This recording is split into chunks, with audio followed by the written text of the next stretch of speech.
रूस में चल रहे ब्रिक्स शिखर सम्मेलन के उद्घाटन में दुनिया के कई नेताओं का जुटान हुआ। इन सबके बीच केंद्र में मोदी, जिनपिंग और पुतिन रहे। कहा जा रहा है कि अमेरिका और पश्चिम देशों के वर्चस्व को कम करने के लिए पुतिन ने जिनपिंग और मोदी को एक मंच पर लाया है। ऐसी संभावना है कि पीएम मोदी जिनपिंग के साथ मुलाकात कर सकते हैं। ब्रिक्स में रूस के अलावा ईरान, भारत, चीन और यूएई जैसे अहम देश शामिल हैं। ब्रिक्स उभरती हुई अर्थव्यवस्थाओं का एक गठबंधन है, जिसके बारे में रूस उम्मीद कर रहा है कि ये पश्चिम की दुनिया पर आधिपत्य को चुनौती देगा।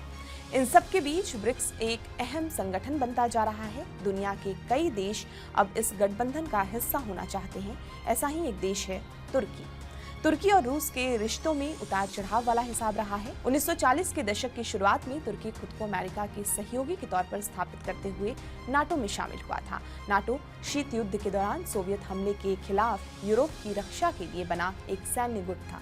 ऐसे में रूस से तुर्की की नजदीकी नहीं हो सकी, लेकिन बीते कुछ सालों में तुर्की और रूस के रिश्ते बदले हैं।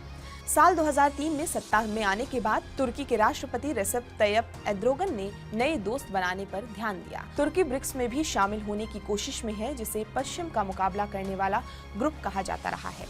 ब्लूमबर्ग की रिपोर्ट के मुताबिक यूरोपीय संघ में शामिल होने की अपनी दशकों पुरानी कोशिश के बावजूद तुर्की को कुछ खास हासिल नहीं हुआ और न ही उसका उतना विकास हुआ। इसलिए तुर्की ने औपचारिक रूप से ब्रिक्स में शामिल होने की इच्छा जाहिर की है। एर्दोगन के इस कदम का मकसद तुर्की के वैश्विक प्रभाव को बढ़ाना और पारंपरिक पश्चिमी सहयोगियों से इतर नए संबंध बनाना है। एर्दोगन के प्रशासन के अधिकारियों को लगता है कि ब्रिक्स में शामिल होने से रूस और चीन के साथ तुर्की के आर्थिक संबंधों में सुधार हो सकता है। इसलिए एर्दोगन रूस में ब्रिक्स शिखर सम्मेलन में भाग ले रहे हैं। एर्दोगन ने पश्चिमी सरकारों पर 2013 में अरब स्प्रिंग विद्रोह के मद्देनजर तुर्की में सरकार विद्रोही प्रदर्शनों का समर्थन करने का आरोप लगाया था। इसके बाद चीजें खराब होती चली गई।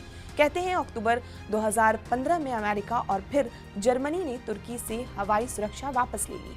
इससे भी तुर्की को एक नए साथी और नए संगठन की जरूरत महसूस हुई।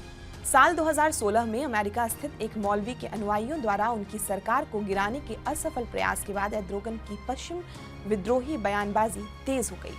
इस साल तुर्की के यूरोपीय संघ में शामिल होने पर बातचीत रुक गई। एक साल बाद तुर्की ने रूसी मिसाइल रक्षा प्रणाली S-400 खरीदी। इस सौदे के बाद अमेरिका ने तुर्की को F-35 लड़ाकू विमान खरीदने से रोक दिया। इजराइल युद्ध के कारण भी तुर्की अमेरिका से दूर होता चला गया। हाल के दिनों में तुर्की ने अफ्रीका और लैटिन अमेरिका में दर्जनों राजनयिक मिशन खोले हैं। एर्दोगन विश्व मामलों में एक प्रमुख भूमिका चाहते हैं। ऐसे में वो तुर्की को शंघाई सहयोग संगठन में शामिल होने वाला पहला नाटो सदस्य बनाने की कोशिश में है। तुर्की और रूस के बीच बीते कुछ दिनों में कुछ अहम समझौते भी हुए।